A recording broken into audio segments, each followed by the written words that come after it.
कितना लोन लिया? 45 लाख।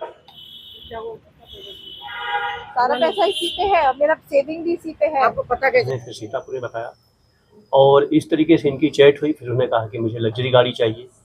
इन्होंने लगभग 45 लाख का लोन लिया।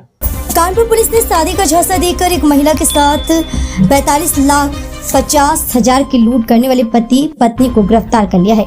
इस घटना में आरोपी विष्णु शंकर गुप्ता ने जज बनकर पीड़ित को झांसे में लिया था। इस पूरी घटना में उसकी पत्नी आयुषी गुप्ता भी शामिल थी। फिलहाल इस पूरे मामले का खुलासा डीसीपी सेंटर एसके सिंह ने कर दिया है। उन्होंने बताया कि एक मेट्रो मोनियल साइट से विष्णु और एक महिला जो कि एक मेडिकल कॉलेज की नर्सिंग ऑफिसर हैं, जिनकी बातचीत शुरू हुई थी। विष्णु ने अपने आप को जुडिशियल मजिस्ट्रेट बताया था और शादी करने का झांसा देकर 1 करोड़ की लग्जरी कार लेने के लिए पीड़िता को झांसे में लेकर जमा 45 लाख का लोन कराया और कानपुर बुलाकर अपनी पत्नी के साथ मिलकर प्लान किया।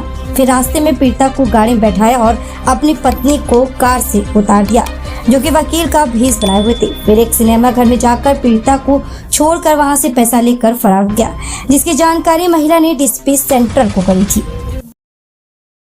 मेरे साथ 7 लाख का वो हो गया फ्रॉड। क्या हुआ? कैसे मिलेगी, कैसे संपर्क में आई? इसने पापा ने मेरे ने उस पे अखबार में वो निकलवाई थी, उसमें इसने नंबर ले लिया पापा का। पापा से बातें हुई, फिर 2-3 महीने बाद पापा फिर बाद में बात हुई, फिर उसने नंबर ले लिया मेरा। नंबर लेने के बाद उसने बताया अपने आप को कि मैं सीतापुर में जज हूँ, पहले आजमगढ़ में पोस्टेड था और वो बनारस का रहने वाला हूँ। और फिर मैंने गूगल पे भी डाला था कि ये सब तो अगर ये और वो होता है तो आता है और साइट ऑनलाइन आ जाएगा गूगल पे। मैंने इसका देखा, साइट चेक किया तो उस पर था वो है, मैंने तो राइट है। लेकिन जब ये इससे कॉल करके इसने अपना बताया कि मुझे ये गाड़ी चाहिए, वो चाहिए, कि मैं इतने पैसे दिखा नहीं सकता हूँ, मेरे पास तो बहुत सारा पैसा होता है लेकिन मैं दिखा नहीं सकता हूँ उस पैसे के लिए, तो तुम ये करो कि लोन ले लो, फिर उसके बाद हम वो तुम्हारा वो सब कर देंगे, लोन भी तुम्हारा 2 साल में कंप्लीट हो जाएगा। कितना लोन लिया? 45 लाख।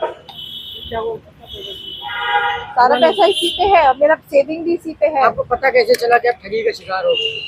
इसने मुझे बुलाया और जब मैंने इसका देखा, असली चेहरा जो देखा ना, जो चेहरा जो मैंने देखा वो नहीं है, जो देखा है इसका, उसे देख के ही मेरा पूरा दिमाग काम करना बंद कर दिया। नहीं, मेरे को कुछ याद नहीं कि ये फोटो को तो दिखाया हो?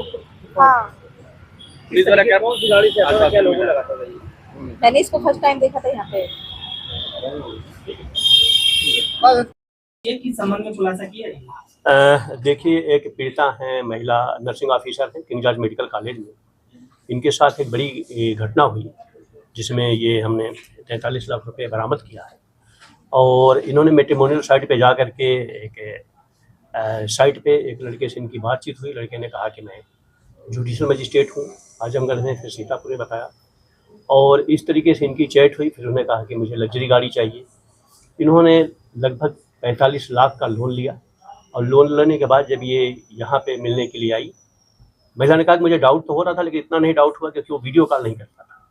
ये जब लेने आई फिर रेवमाल में गई और उन्होंने कहा कि पैसा रख दो गाड़ी में, और 59,50,000 रुपया ले करके फरार। पहले 1-2 जगह गई और फिर मेरे पास आई। मेरे पास जैसे ही आई मैंने इनको सुना और सुनते भी लगा कि बड़ा गंभीर घटना है। तत्काल वरिष्ठ अधिकारियों के संज्ञान में लाया, तत्काल मुकदमा लिखवाया, अपनी सर्विलांस टीम को बुलाई, इनको ब्रीफ किया, इंस्पेक्टर कर्नलगंज को बताया, हमारी सर्विलांस की टीम के पवन उनकी पूरी टीम लगी रही। 2 दिन तक हमने एविडेंस कलेक्ट किया क्योंकि मोबाइल से कोई डाटा हमको नहीं मिल पा रहा था। लेकिन जो इस शहर के लिए सबसे बड़ी देन है कि ऑपरेशन त्रिनेत्र और हर घर कैमरा, जो पुलिस कमिश्नर साहब का जो एक महाअभियान चला था, उससे हमको बहुत सारी फुटेज मिली और उस फुटेज से हमने गाड़ी आइडेंटिफाई किया। हम 24 घंटे गाड़ी को रेकिंग करते रहे कि गाड़ी में कोई आए बैठे, तब हम उसके बाद फिर आगे जगह पे जाएं। गाड़ी एक जगह हाथे में खड़ी थी, जब ये गाड़ी में बैठा वो गाड़ी लेके जाने लगा। फिर हमने जब इसको कस्टडी में लिया तो इसने अपने को बड़ा बताया कि मैं सुप्रीम कोर्ट में वकील हूँ, हाई कोर्ट में वकील हूँ। तमाम इसने पुलिस को गिरफ्त में लेने का प्रयास किया लेकिन पुलिस ने किया। जब घर पे गए तो इसने 2 बड़े-बड़े कुत्ते पाल रखे थे, वहाँ पे पुलिस को इसने छोड़ा, ये लोग भागे, फिर घर को कार्डन किया। फाइनली हम लोगों ने जब पूरी इसको करी तो जो पैसा था इससे बरामद हुआ है।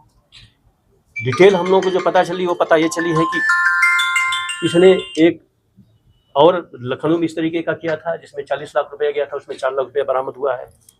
अभी एक हम लोग के पास मैसेज आया है लड़की का कि उसके सिस्टर के साथ इसने किया था, जिसमें उसने सुसाइड कर लिया। उसने बड़ा मार्मिक लिखा है कि ऊपर वाला देख रहा है, मेरी सिस्टर मर तो गई लेकिन उसकी आत्मा देख रही होगी तो शांति मिलेगी।